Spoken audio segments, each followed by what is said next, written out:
Let the post-mortem begin. Manchester United fans might have grown unfamiliar with that dreaded feeling on Monday morning.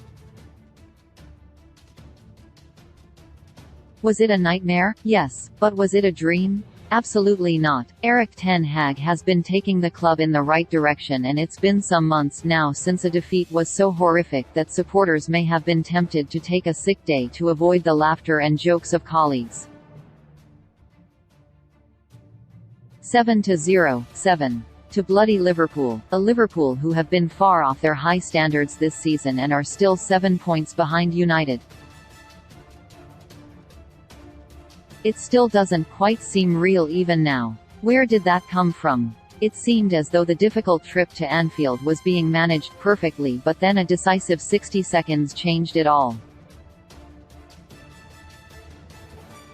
Casemiro scored but once again saw a header ruled out for offside. Moments later Cody Gakpo sent Rafael Varane packing back to Madrid and bent the ball into the far corner. A sucker punch for sure, but far from a knockout blow given how both sides were playing. But 2 minutes after the restart, when United should have been getting their way back into the game, they were sent flying back to the floor. They lost it, both on the pitch and in their heads. A second goal after 2 minutes. A third after 5. Good night Vienna. It was clear the game was over from that point. It's hard enough winning at Anfield, especially for United, at the best of times, but when you're 3 down? Well, it's almost certainly game over.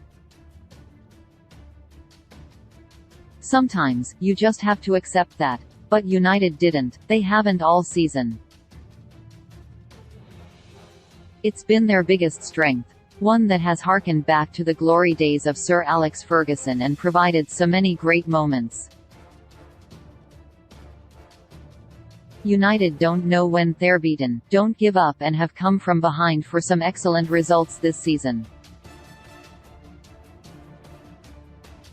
Barcelona twice, Manchester City, Leeds. United are making a good habit of fighting back from adversity and showing real resilience. They tried to do the same against Liverpool, but it was the wrong tactic. By 3-0 and certainly at 4-0, it's time to shut up shop.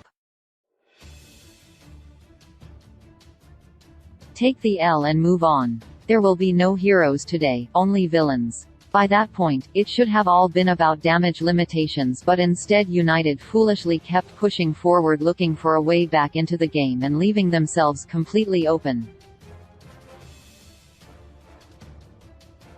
Liverpool were ruthless in dealing out their punishment, and instead of a result, while still embarrassing, within the realms of normality, they suffered a humiliation that could potentially rock the rest of their season. It will be a big task to recover from such a demoralizing drubbing and come back stronger. Whether it was Ten Hag's instructions or the unprofessional actions of those on the pitch, the second half was managed appallingly and the loss was much worse than it ever should have been allowed to be. Ten Hag's job now is to ensure it's only the wildest of aberrations and all the great work he has done so far doesn't go to waste.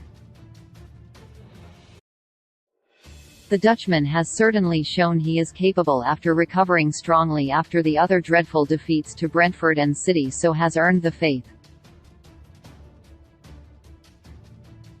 With the comfortable Carabao Cup triumph and plenty more trophies up for grabs, it felt as though the banter era was finally over, leaving every other supporter in the country mourning over their years of fun. Sunday gave them one last chance to bask in the warming sunshine of the fallen giants' misfortune. This defeat stings. Of course it does, but it feels like the weirdest of anomalies. The last vestige of a broken team Ten Hag is repairing. If the faith is kept, there's no reason why it can't be the final chapter of United's dark days. Sunday was a stark reminder of what United had become in a barren decade, and it must galvanise them to prevent it from ever happening again.